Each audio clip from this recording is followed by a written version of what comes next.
nandito pa rin tayo sa harap nga ng St. Peter's Basilica. Nasa pila nga kami kagabi bago ang cut-off sana sa public viewing. Pero pinalad na nga dahil sa kagustuhan ng Vatican na pagbigyan ang dami ng nagmamahal kay Pope Francis. At narito po ang aming naging karanasan. Hindi naging hadlang ang ginaw sa gabi, ang ilang oras na pagtayo sa pila, at ang mahigpit na security check para sa mga debotong nais masilayan sa huling pagkakataon si Pope Francis. Ito po yung eksena sa labas ng St. Peter's Basilica. Maghahating gabi na pero libo-libo pa rin ang mga nakapila. Sinasabi na abot daw ng 4 na oras ang waiting time dito, pero matyagang naghihintay ang mga mananampalataya para makapagbigay pugay sa minamahal na Santo Papa. Ang ilan nagkwekwentuhan, ang iba nagdarasal o tahimik lang na nagmamasid. May ilan ding nagsiselfie at may nadatnan pa kaming grupo ng mga estudyanteng nag-alay ng kanta para sa ating Santo Papa.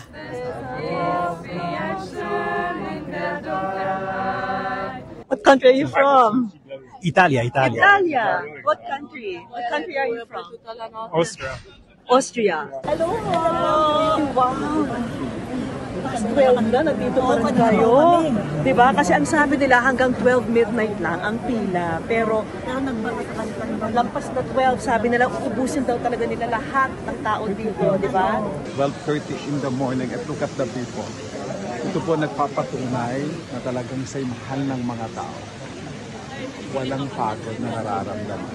For hours and now we're almost there. Yeah, but this is a wonderful experience because this Pope is great for us. So 3-4 hours is not a problem.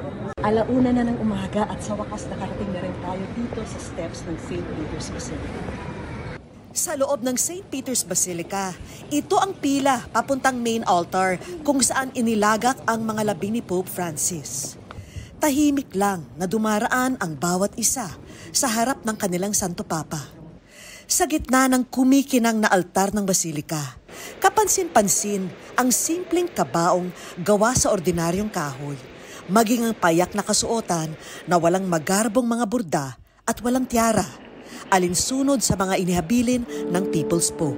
Nag-start kami pumila mga 11:30.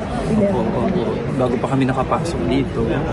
Pero ngayon halos mag-alas 2 na ng madaling araw. Pero iba yung experience. Handa kang maghintay kasi alam mo yung napaka-precious nitong sandali ito. Yung makita mo kahit sa huling sandali si Pope Francis.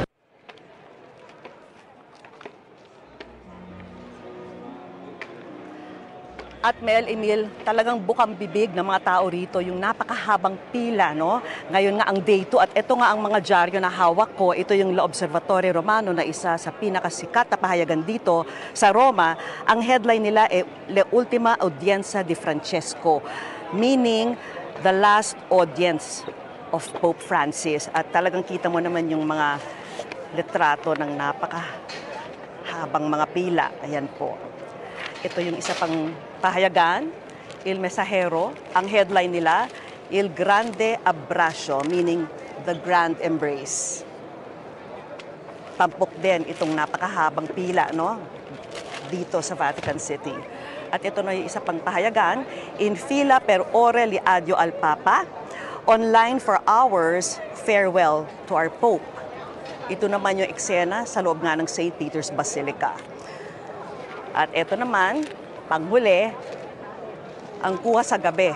Dito nga, sa harap ng St. Peter's Basilica, giorno e notte, day and night.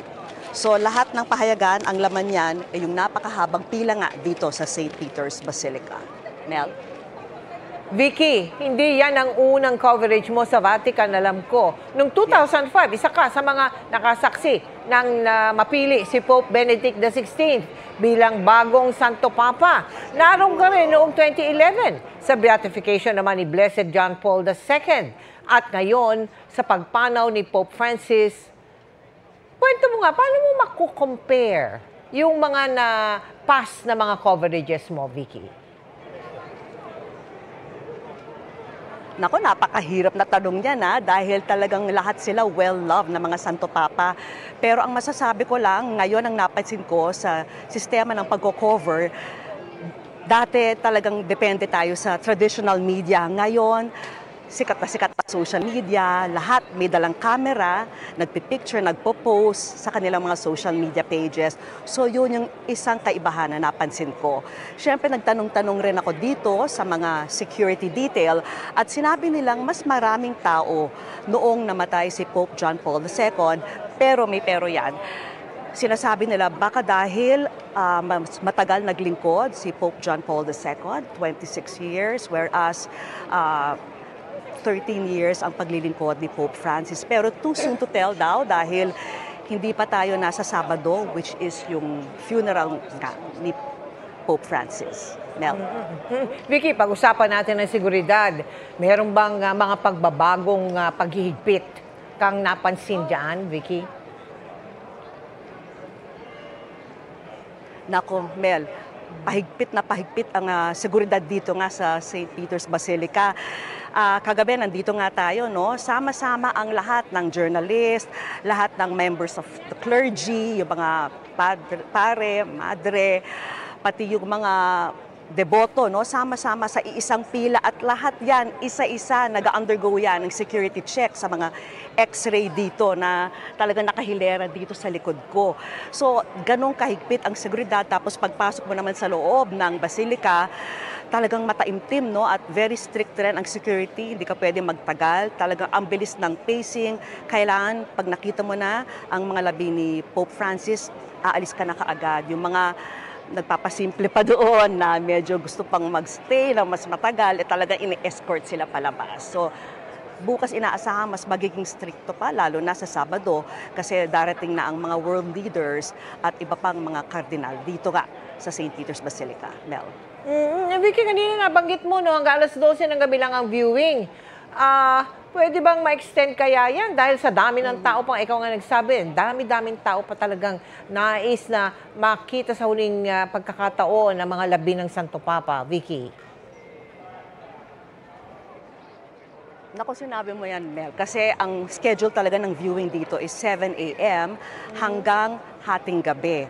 Pero kagabi, nandito na kami pasado alas 12, ang dami pa ring tao. So, siguro inubos na lang nila yung pila hanggang mga alas 2, no? Pero may mga paisa-isa pa rin dumarating kasi ang naging habilin dito is ubusin lahat. Ayaw nila na talagang hindi ma-accommodate ang lahat na bumiyahe pa rito para lang masilayan sa huling pagkakataon si Pope Francis. Maraming salamat sa iyo, Vicky. So for today, day 2 ng public viewing, Mel, yes, day 2 ng public viewing, idadagdag ko lang na ang schedule ay ganun pa rin, 7 a.m. hanggang 12. Pero inaasahang tatagal pa ito, no? And tomorrow naman, no, last day ng public viewing, 7 a.m. hanggang 7 p.m. para mabigyan sila ng pagkakataon na ihanda yung lugar dahil na nga sa malaking event sa Sabado, yung mismong funeral ni Pope Francis. Antabayan na namin, Vicky, karagdagang mga ulat mula sa iyo. Maraming salamat. Live po yan, si Vicky Morales mula sa Vatican.